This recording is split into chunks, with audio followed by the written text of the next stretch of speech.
Yesterday in this very room, I said that one of the lessons from overseas is that we need to reduce the time between the second dose and the booster. There are two reasons for that. Firstly, we're way behind with the rollout of the booster. As of the 22nd of December, Australia was 20th out of 21 advanced economies with regard to the rollout of booster shots. Only Japan, that's just started to commence rolling out the booster, was behind us in the developed world. Secondly, is we know from the science and the medical evidence that all the reports from overseas as well as from here is that boosters will be very important, particularly for the Omicron variant of this pandemic, which is why it's important that we get booster shots into people's arms. I said that yesterday as a constructive suggestion. The government responded, even though governments, state governments, including South Australia and New South Wales Liberal government, have all called for the same thing. Greg Hunt's response was quite extraordinary yesterday afternoon. He said this was utterly irresponsible, utterly inappropriate, and he said only a fool would call for it. Well, less than 24 hours later, he's not only called for it, he's announced it. On January 4, Australia will move to a 4-month gap, closing it from 5, whereas previously it had, of course, been a 6-month gap for the booster shot. And on the January the 31st, that will further reduce to just 3 months. The only explanation for why, if the government and the medical experts and the advice is that 3 months is better than 4, is because of capacity constraints. Because, as I said yesterday, the government once again hasn't been ahead of the game when it comes to preparing for the action that's required based upon our own health advice and based upon international experience. This announcement today, which is quite extraordinary given Greg Hunt's comments just yesterday afternoon, follows a very consistent pattern. That pattern was followed with regard to wage subsidies that led to JobKeeper. Labor says something constructive, the government ridicules it and trashes it, then a day or two later they announce it as their own policy and want everyone to acknowledge what a masterstroke it is that they've come up with it. The fact is that this government is always behind. It's always playing catch up. Its response is always too little, too late, which is why, whether it's the rollout of the vaccine, whether it's purpose-built quarantine, the rollout of the booster, on so many issues relating to this pandemic, the protection of people in aged care, the workforce issues that need to be dealt with, this government is always too little and too late. It's always concentrating on the politics rather than on the response that's required in the national interest. This is a government by echo. Labor says something, then we wait a couple of days to hear it back from the government as if it's its own idea. This is a government that has outsourced leadership, that's always following.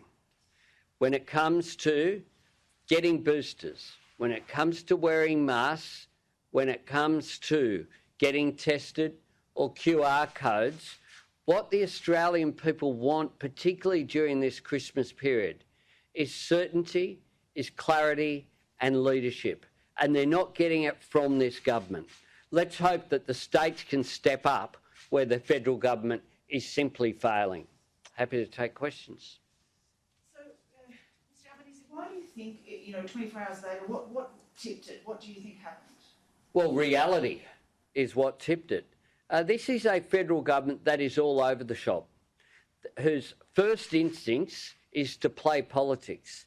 Instead of the health minister saying, well, that's a constructive suggestion that we're giving consideration to, we know from the fact that state health ministers, Labor and Liberal, and state premiers, Labor and Liberal, have been calling for this sort of action, that it of course was going to be considered by ATAGI, which is what I was suggesting yesterday, based upon all the health advice that was out there here in Australia, but also out there internationally from the experience. One of the things that I said yesterday was that Australia, because of our position as an island continent, is in a position throughout this pandemic to look at overseas experience and learn from it, to learn from it constructively. And what we know is that the Omicron variant is highly contagious. What we know is that people need the booster shot because their protection over a period of time reduces. They've still got protection, but we know that it reduces over a period of time in between the gap between their second shot and their booster shot. And we know as well that in other countries it's being considered that you need to have your booster shot in order to be considered to be fully vaccinated. So we know that that will be considered as well as an issue. Why this government insists on just playing politics and personalising issues, and the sort of, quite frankly, extraordinary attack from Greg Hunt yesterday, when no one attacked him, or people just made constructive suggestions based upon what I think was pretty obvious. And one of the things that we need is for the government to get ahead of where things are and to plan properly, not in its own interest, but because people are relying upon it. People are waiting for that information. But the federal government is just all over the shop. There's no certainty, there's no clarity, there's no leadership on masks, on vaccine boosters, on QR codes, on whether people should get tested or not. People just want that leadership that they're crying out for. So we know, Mr Albanese, that ATAGI is an independent body. Do you think it was a case of that Mr Hunt and the federal government didn't know what the deliberations were? Well, if you go back and have a look at Scott Morrison's comments over a period of time, where at one stage, with regard to the advice on AstraZeneca, for example, he openly declared at a press conference that he was arguing the case to ATAGI on a constant basis. He declared that proudly. So the idea that they don't know what's going on, all you have to do is pick up the paper, have a look at what's happening overseas, have a look at what state experts are saying. People like Brad Hazzard has been calling for this for some time. I know the South Australian Premier, similarly, other premiers and health ministers have been saying that this was the case. Earlier on, they did a similar statement when it came to 6 months down to 5 months. They were saying wasn't necessary. We know that this is good public policy, and we know as well that one of the concerns has been simply capacity. The truth is that people are not able to get access to the extent that they should. And that's why they had to respond just a couple of days ago to the issue of payments to doctors and to pharmacists after they were crying out for a period of time. And the government rejected those requests from doctors and pharmacists who were saying they simply couldn't afford to continue to give booster shots because they were losing income by doing so. So the government increased that fee by $10 after saying that that wasn't appropriate either. This is a government that have a pattern of behaviour. They're out of ideas, they're out of time, they just don't seem to have a plan for anything, let alone a plan for a second decade in office that they'll be shooting for next year. No wonder Greg Hunt is leaving the parliament. So let's come back to the rollout of the boosters.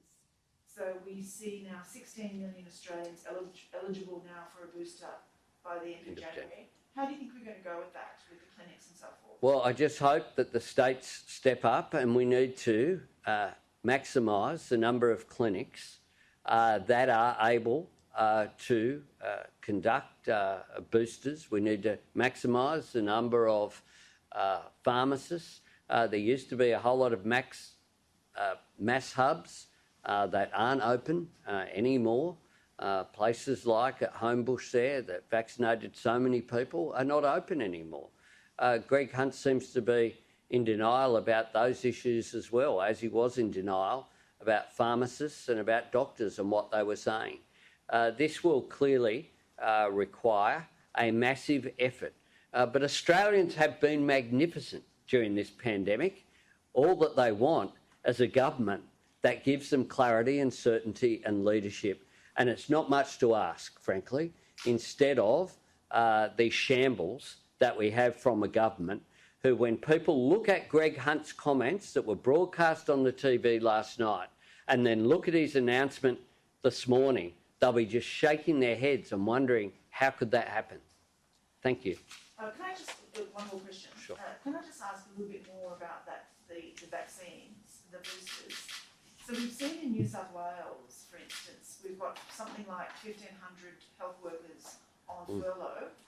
So you've talked about the mass vaccination hubs being closed. How can you staff those places when we don't have enough people because the people either having COVID or on furlough because of close contacts? Well, this is a major issue, and it's part of the challenge, and state governments have been stepping up to do it. But that's why we shouldn't have been in a position whereby pharmacists and doctors were saying that they are unable to continue to participate.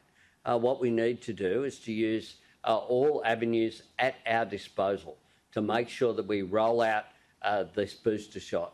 The fact is we're 20th out of 21 developed countries with regard to the booster shot. It's reminiscent of what happened with the vaccine rollout originally, where Scott Morrison said it wasn't a race, it wasn't a competition.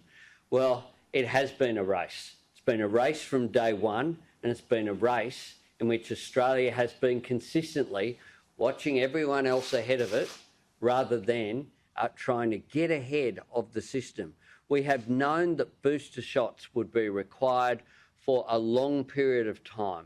What characterises this government is complacency, is always acting too little, too late, and always coming up with slogans like it's not a race, it's not a competition. If they spent as much time workshopping either their sledges against the Labor Party or their campaign slogans out there, or being distracted by an ideological view about getting government out of people's lives, the truth is that what we need is for government has a role to step up here. Government has a role to step up. Individuals can't organise the booster shot rollout. Individuals can't organise the pharmacies and the mass hubs and the doctors and everything else that is required here. It requires government leadership, and this government are failing.